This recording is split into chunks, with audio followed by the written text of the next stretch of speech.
آج ہم ایموڈیم کیپسول اس کے بارے میں تفصیلاً گفتگو کریں گے۔ سب سے پہلے اس کا جنیرک فارمولا دیکھ لیتے ہیں۔ اس کا جنیرک فارمولا ہے لوپیرامائڈ، اور یہ 2 ملی گرام میں ایموڈیم کیپسول میں شامل ہوتا ہے۔ اب دیکھتے ہیں کس مقصد کے لیے، فائدہ کون سا ہمیں حاصل ہوتا ہے اس کو استعمال کرنے کے بعد۔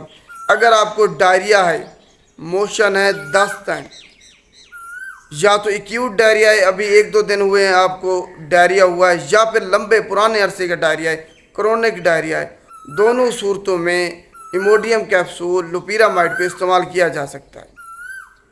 2 سال سے کم عمر بچے اس کو ہرگز استعمال نہیں کر سکتے۔ جب آپ عطائیوں کے پاس جاتے ہیں وہ آپ کے 6 مہینے کے بچے کو بھی استعمال کرا رہے ہیں۔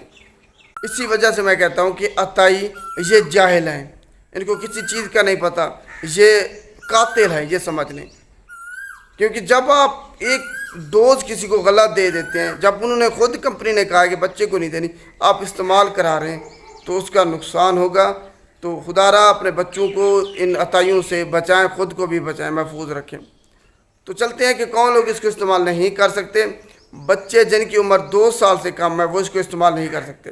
اگر آپ کو الرجی یا ہائپر سینسٹیوٹی ہے ایموڈیم کیپسول سے یا اس کے کسی انگریڈینٹ سے، وہ بھی اس کو استعمال نہیں کر سکتے۔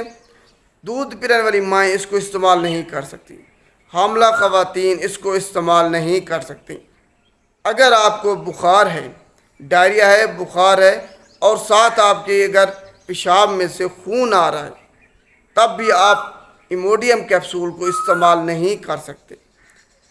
اب ہم دیکھتے ہیں کہ اس کے مضر صحت اثرات کیا ہیں، اور آخر میں ہم اس کی ڈوز کے بارے میں بات کرتے ہیں۔ مضر صحت اثرات میں آپ کو، اگر آپ نے زیادہ استعمال کر لیے، قبض ہو سکتی ہے، پیٹ میں آپ کے درد ہو سکتا ہے، وومٹنگ ہو سکتی ہے، سر میں آپ کے درد ہو سکتا ہے۔ ڈوز کیا ہے اس کی، دن میں آخر اس کو کتنی مرتبہ اور کتنی مقدار میں استعمال کرنا ہے، بچوں کے لیے کیا ڈوز ہے، بڑوں کے لیے کیا ڈوز ہے۔ جو بالغ افراد ہیں ان کے لیے ڈوز یہ ہے کہ وہ 2 کیپسول اسی وقت استعمال کریں گے، اس کے بعد 1 کیپسول جب پیشاب آئے گا اس کے بعد 1 کیپسول استعمال کریں گے۔ اگر ڈائریا والا ہے، لوز موشن ہے، تب وہ 1 کیپسول اس پیشاب کے بعد استعمال کر لیں گے۔ زیادہ سے زیادہ 8 کیپسول ایک دن میں استعمال کیے جا سکتے ہیں، اس سے زیادہ ہرگز نہیں۔